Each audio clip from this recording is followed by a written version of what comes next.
Hello and welcome back to my channel, and today I'm going to pit Hammer against Hollywood. The great monster movies, Frankenstein, Dracula, The Wolfman, that came out of Universal Horror Studios in the 1930s. I'm going to pit them against the Hammer horror films from Britain in the 50s and 60s, and we're going to have a face-off and see which one wins. So we're going to kick off with Frankenstein. Frankenstein was one of the great successes of Universal Horror in the 1930s. It was directed by the British director James Whale, famously starred Boris Karloff, with amazing monster makeup by Jack Pierce, which I think is still some of the best makeup in movies ever. The Hammer version was the first film that kicked off the Hammer Studio horror series. They'd been making lots of movies before that, like the Quatermass Experiment, but The Curse of Frankenstein really sold the name of Hammer around the world. With a brilliantly cast Peter Cushing, still the best Baron Frankenstein, isn't he? Let's face it, he was born to play that role. Christopher Lee, surprisingly good as the monster, and it became a very infamous film for its lurid gore and bright red colours. So which is my favourite? I've got to pick James Whale's Universal Frankenstein, one of the iconic horror movies. It's got so many great elements. Karloff is so brilliant as the monster. The makeup is amazing. He looks, I suppose, a little bit ridiculous these days, but there is something terrifying in Karloff's eyes, those sort of weird liquid eyes of his. I think he's extraordinary. I love all the iconic stuff in it, like, it's alive! And I love the hunchback, Fritz, master, master. I love all that stuff. I think it's a very well made film. There are still some moments of it that hit you, like the famous scene where the monster comes across the little girl playing with flowers, and in his incomprehension he throws her in, which I think was cut. So it's sort of bowdlerized version now, but you still get the power of it, and Carlos' performance is extraordinary. I like the Hammer film. It suffers from the problems that Terence Fisher films always struggle from, a bit lack of pacing. It's a bit stodgy. It's a good movie though. Peter Cushing is fantastic, but I'm going to have to give it to Universal and Hollywood. The James Whale Frankenstein is amazing. Next, Dracula. This was another of the great successes of Universal Horror, directed by famous director Todd Browning with Bela Lugosi. The music of the night. You know, Bela Lugosi as Dracula. And then in the late 50s, Hammer remade it, directed by Terence Fisher, and again written by Jimmy Sankster. He wrote most of the early Terence Fisher Hammer horror films, with Christopher Lee taking the part of Dracula, again in lurid colour. It's known as Horror of Dracula in the US. Which one am I going to pick here? I'm going to pick the Hammer. Now, why am I going to pick the Hammer horror? The original Dracula with Bela Lugosi is a classic horror film, but it has dated badly. Part of the reason it's dated badly is because it was based on a stage play rather than the original novel. It was based on a stage play, a very well-known stage play that appeared in 1924. And actually the staginess of that play comes through in the film. Browning was a great director, but in this particular film, I think it's the sets and the production design that you remember, but the actual direction of the actors and the drama is rather wooden, I think. And poor old Bela Lugosi, he was charming and fun, but he wasn't very scary, was he? And there is something a bit ridiculous about him.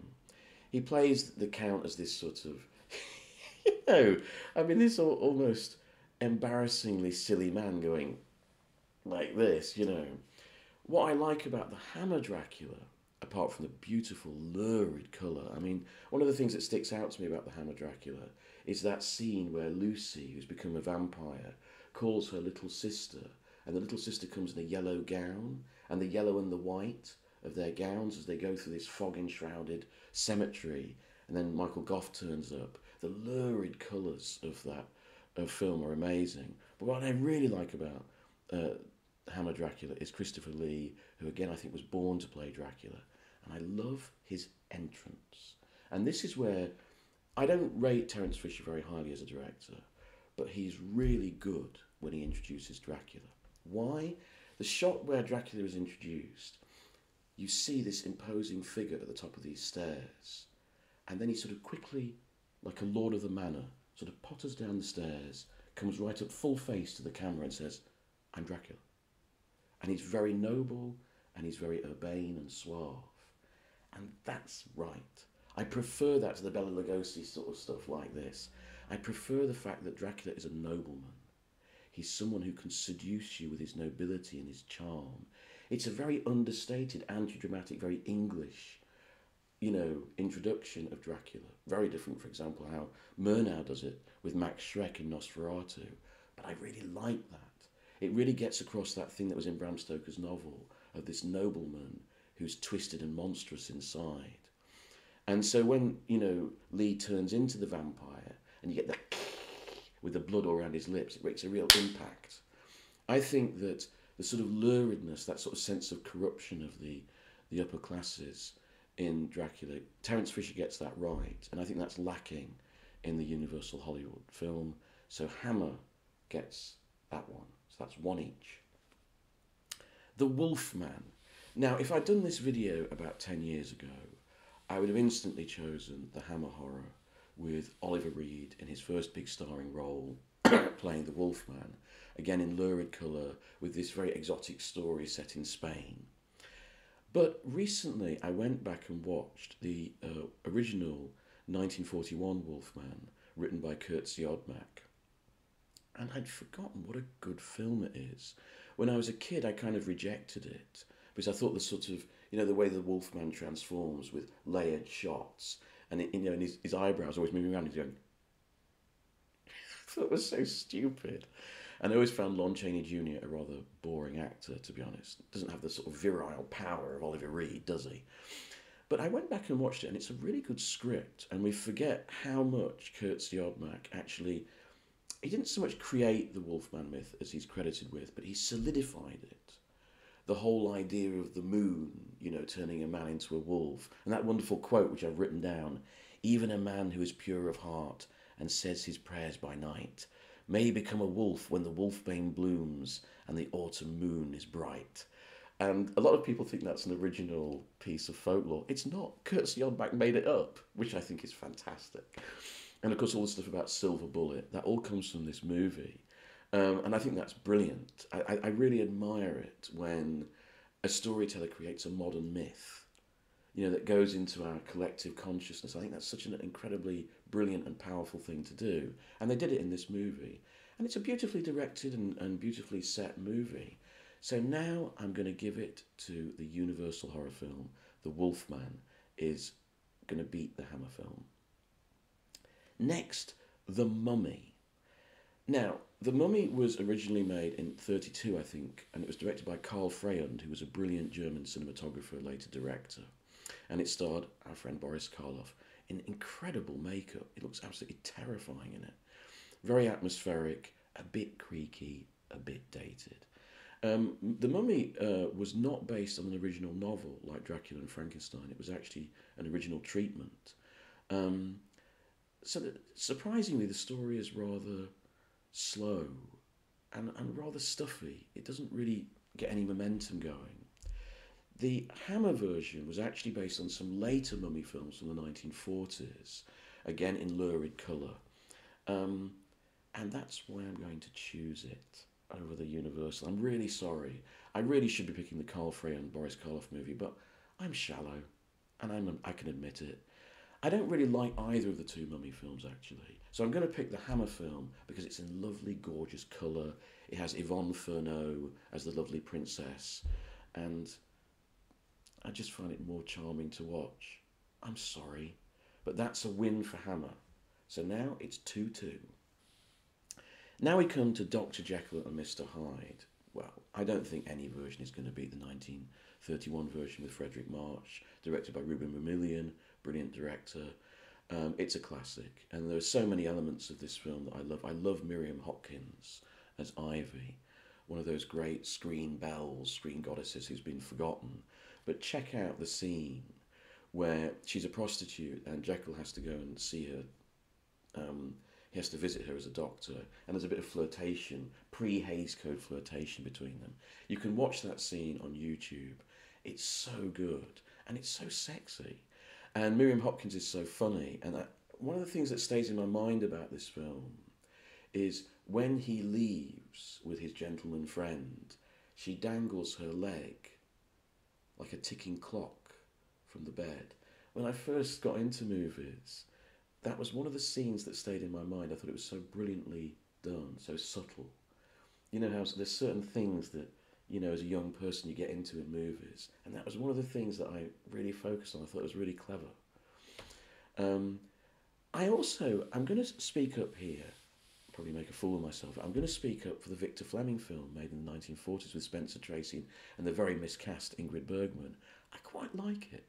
I mean, it was a much berated film at the time. Apparently, Somerset Maugham, the English novelist, was visiting the set at the time and watching Spencer Tracy and said, "Is he Jekyll or Hyde at the moment?" Spencer Tracy got a lot of bad reviews for his performance. I quite enjoy it. And I quite like the use of the whistling motif, so that's when you know he's turned from Jekyll into Hyde. I quite like it. As for Hammer, they made the Two Faces of Dr. Jekyll. They did some variations on it, but the original one is the Two Faces of Dr. Jekyll, with the rather uninteresting Paul Massey playing the lead role. They tried to do something different with it. Jekyll's wife is having an affair with their friend, and Jekyll transforms into a suave, urbane, attractive man. It falls a bit flat for me. I don't think it has the power of Frederick March's performance or Mamoulian's direction. So I think this one is an easy win for Hollywood. And finally, let's look at The Hound of the Baskervilles, one of my very favourite stories, and I think the best, or at least the most entertaining Sherlock Holmes story. It was made in 1939 by Sidney Landfield with the dream team of Basil Rathbone and Nigel Bruce. I adore their Sherlock Holmes films. Basil Rathbone has got the sort of energy and vitality and vigour of a star, but he kind of looks intelligent with those piercing eyes. You just absolutely buy into him as Sherlock Holmes. In fact, in terms of his dialogue, he's never the most intelligent Sherlock Holmes, but he's just so much fun to watch. And Nigel Bruce is a wonderful comic foil. I understand some Sherlock Holmes fans don't like a comedy Watson, but I think Nigel Bruce is just so cuddly and enjoyable. And that film gets everything right. I love the gothic cinematography, the Grimpen Mire. Everything is just wonderfully done with a great cast. But you know what? The Hammer version that was made, I think, in 1959, directed by Terence Fisher again, is really, really good. A very underrated film. And actually, I'm going to say, my favourite Terence Fisher film. I really, really love it. I think Cushing is fantastic as Holmes, a really underrated Sherlock Holmes. I've spoken about this before on my channel. I think he's wonderful. And I think Andre Morel is a very good, sober foil as Watson. It's a wonderful cast. It's unlike many Terence Fisher films, it's very well paced. It's got a good drama. It's got a wonderful cast. Miles Malleson, wonderful actor, plays the sort of local dotty vicar who's sort of a bit of a peeping Tom. It's quite an amusing character. I love the colour. I love the realisation of Grimpen Mire. I can't choose between these two films, the Basil Rathbone and Peter Cushing. I love them equally. It's got to be a dead heat here. I'm sorry. And so that means at the end the score is 4-3 to Hollywood. So there you go. Let me know your scores below and how you rank these films below. I love to hear about these old classic horror films. And if you like my content, please like and subscribe.